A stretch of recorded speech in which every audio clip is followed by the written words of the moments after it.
কালো জাদু বা ব্ল্যাক ম্যাজিক এটা কি জিনিস? বর্তমানে আমাদের সমাজে অনেককে কালো জাদু বা ব্ল্যাক ম্যাজিক করা হয়, আর যাকে করা হয় তার কি অবস্থা হয়? সে তো মারাত্মকভাবে অসুস্থ হয়ে পড়ে। এবং কি করলে আপনি অসুস্থ থেকে বেঁচে থাকবেন, সহজ কয়টা আমল আজকে আপনাদেরকে ইনশাআল্লাহ বলে দেব। দেখুন, অনেককে কালো জাদু করা হয় আমাদের দেশে। কালো জাদু বা ব্ল্যাক ম্যাজিক করার কারণে অনেকের জীবন থমকে যায়, সে আর সামনে অগ্রসর হতে পারে না, হয় অসুস্থ হয়ে পড়ে, না হয় সে একবারে ডাউন খেয়ে যায়, তার বিভিন্ন কাজে বাধা চলে আসে। প্রিয় ভাইয়েরা, এই কালো জাদু বা ব্ল্যাক ম্যাজিক করা হয়েছিল আখির জামানার পয়গম্বর মুহাম্মদ রাসূলুল্লাহ সাল্লাল্লাহু আলাইহি ওয়াসাল্লামকে।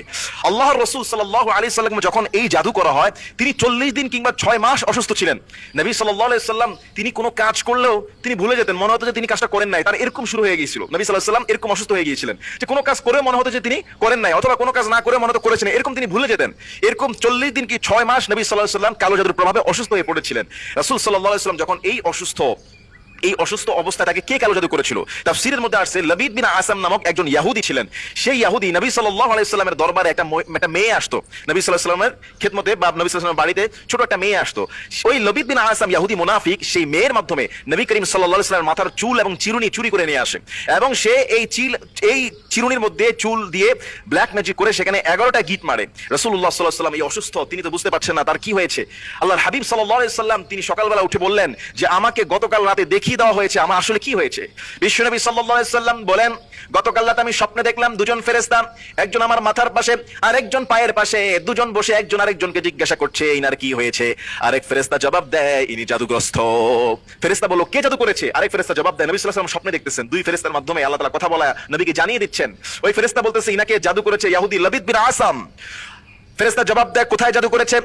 তিনি বললেন বনু জুরাইকের খেজুর বাগানের জারওয়ান কূপের ভিতরে বিশ্বনবীর চুলের উপরে জাদু করা আছে। আল্লাহর হাবিব সাল্লাল্লাহু আলাইহি ওয়াসাল্লাম সকালবেলা ঘুম থেকে উঠলেন, আলী রাদিয়াল্লাহু আনহুকে বললেন, আলী ওই কূপের মধ্যে যাও, সেখানে আমার বিরুদ্ধে জাদু করা হয়েছে, সেটাকে উদ্ধার করো। হযরত আলী রাদিয়াল্লাহু তাআলা আনহু সেই কুয়ার কাছে আসলেন, সেই কূপের নিচে তিনি গিয়ে দেখলেন যে খেজুরের কাদির ভিতরে রাসূলুল্লাহ সাল্লাল্লাহু আলাইহি ওয়াসাল্লামের চুলকে 11টা গিট মেরে, চিরুনির মধ্যে গিট মেরে শয়তান জাদু করেছে, সেখানে ব্ল্যাক ম্যাজিক করেছে, যার প্রভাবে রাসূল সাল্লাল্লাহু আলাইহি ওয়াসাল্লাম কোনো কথা মনে রাখতে পারতেন না, করলেও মনে হয় যেন করেন নাই, এমন একটা অবস্থা তার শুরু হয়ে যায়। নবী করিম সাল্লাল্লাহু আলাইহি ওয়াসাল্লাম যখন তার কাছে এটা আনা হলো, আল্লাহ তাআলা 2টা সূরা নাযিল করলেন। সূরা ফালাকের 5টি আয়াত, সূরা নাসের 6টি আয়াত, 5 আর 6 11 আয়াত। চুলের মধ্যে গিট দেওয়া কিন্তু 11টা গিট।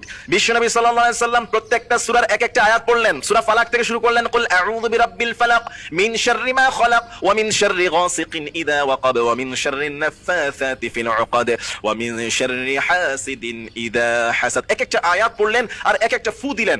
এরকম সূরা ফালাক আর নাসের 11টি আয়াত পড়লেন, 11টা ফু দিলেন, সঙ্গে সঙ্গে সেই চুলের 11টা গিট খুলে জাদু থেকে মুক্ত হয়ে রাসূলুল্লাহ সাল্লাল্লাহু আলাইহি ওয়াসাল্লাম সুস্থ হয়ে গেলেন। সুবহানাল্লাহ। আজকে আমাদের সমাজে যাদেরকে জাদু করা হয়, ব্ল্যাক ম্যাজিক করা হয়, আমি আপনাদেরকে বলবো সূরা ফালাক এবং নাস পড়ে ফু দেন। সূরা ফালাক এবং নাস বেশি বেশি পড়েন, কেননা এই সূরা ফালাক এবং নাস মানুষের চোখের বদনজর, মানুষের হিংসা, জাদু, ব্ল্যাক ম্যাজিক থেকে বান্দাকে হেফাজত করে দেয়।